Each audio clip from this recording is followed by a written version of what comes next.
যদি আমায় আঘাত করে তাহলে আমার পুনর্জীবন হয়। গতকাল আমি ভাবছিলাম যে আবার নতুন করে জন্মালাম।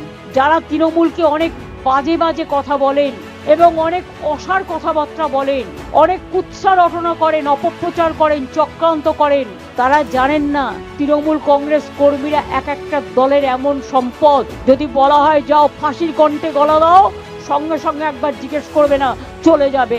এত ডেডিকেটেড ওরা। আমি কাল যা করেছি as a all India Trinamool কংগ্রেসের চেয়ারম্যান করেছি। আমি কোনো অন্যায় করিনি। তুমি আমায় খুন করতে এসছো, আমার আত্মরক্ষা করার অধিকার আছে। চোরের মতো কেন এসছো?